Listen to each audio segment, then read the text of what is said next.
예, 잘 아시다시피 서울광장은 이른바 신고제로 운영이 되는 공간입니다. 말하자면 시민들의 공간이죠. 이제 그런 의미에서 사용을 신청하는 분들은 누구라도 이용할 수 있지만 그것이 어떤 그 공공의 안녕 질서를 해하거나 선량한 풍속을 해하는 경우에는 열린광장시민위원회를 통해서 조건을 붙일 수가 있습니다.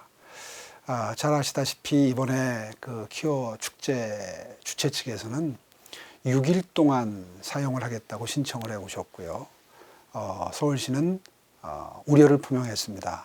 이제 원래 그 반대하시는 분들도 많으시고 그리고 충돌의 우려도 있고 뭐 여러 가지 이유 때문에 사용을 6일을 허용할 수는 없고 하루 정도 허용하는 것으로 열린광장 심의위원회에서 결정을 한 바가 있고요. 그 하루도 엄격한 조건을 붙여서 만에 하나 선량한 풍속을 해야 하는 뭐 예를 들면 뭐 음란한 어떤 상징물을 전시한다든가 표출한다든가 하는 경우에는 바로 그 자리에서 제재할 수 있고 그리고 나중에 그러니까 내년 이후에 만약 이런 신청이 또 들어온다 하더라도 불허할 수 있다고 하는 엄격하고 엄중한 조건을 붙여서 이번에 그 광장 사용을 할 수 있도록 조치를 한 것으로 알고 있습니다.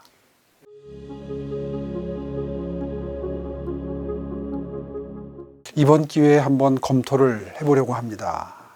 이번에 확인을 해보니까 청계광장과 광화문광장은 허가제로 되어 있더라고요. 서울광장만 신고제로 되어 있습니다.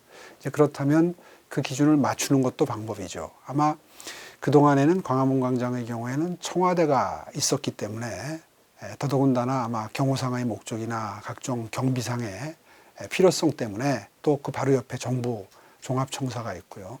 이런 것들을 고려해서 허가제로 운영을 해오지 않았나 이렇게 짐작이 되는데요.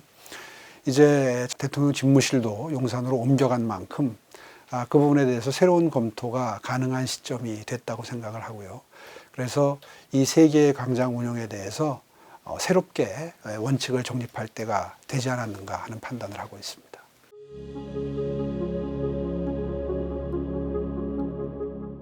글쎄요, 저는 뭐 분명히 제 개인적인 의견은 동성애에 반대한다 하는 입장은 분명히 한 바가 있습니다. 다만 서울시장으로서의 직무를 수행함에 있어서는 큰 틀에서의 원칙을 세우고 그 원칙 하에 하나하나 행정행위를 해야 되기 때문에 이제 그래서 신고주의로 되어 있는 서울광장을 운영함에 있어서 혹시 있을지도 모르는 우선순위의 충돌이라든가 사용 권한의 순서 이런 것들을 정하기 위해서 열린광장 심의위원회를 만들어 놓은 것으로 이해가 됩니다.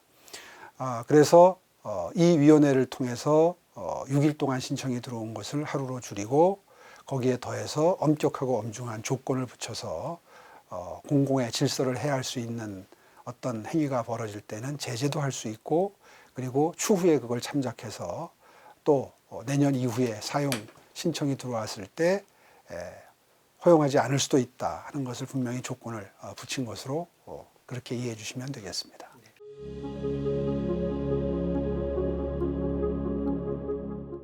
그 위원 숫자가 8명으로 기억을 하는데요. 그 중에서 6명을 다시 새로 임명했습니다.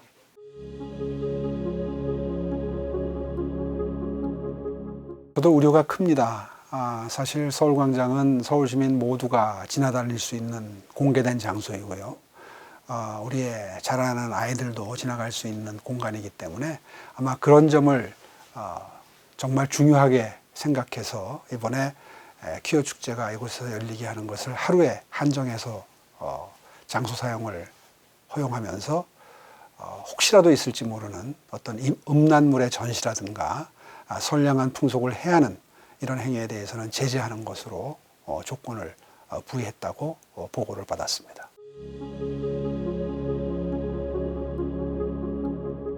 지금 코로나 확산세가 심상치 않습니다. 지금 계속해서 그 감염자 숫자가 더블링이라고 그러죠. 빠른 속도로 늘어나고 있고 특히나 이번에 발견된 새로운 변이는 그 전파 속도가 매우 빠르기 때문에 정말 마스크 착용을 비롯해서 야외에서조차도 50인 이상 모임의 경우에는 마스크를 꼭 착용하도록 되어 있기 때문에 아주 엄격하게 현장에서 계도를 할 생각이고요. 그 정도가 심해지는 정도를 보아가면서 각종 거리두기 제한이나 이런 제재가 제한이 시행될 것으로 중대본회 회의 결과 그 내용을 파악하고 있습니다.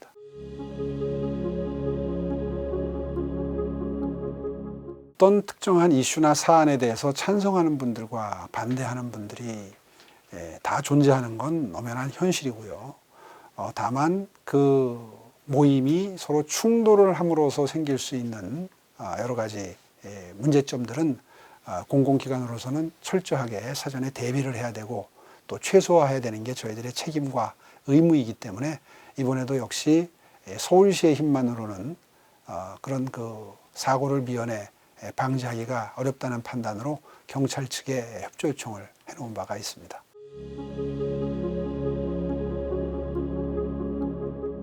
약자와의 동행이라고 하는 게 서울시의 큰 기조인데요.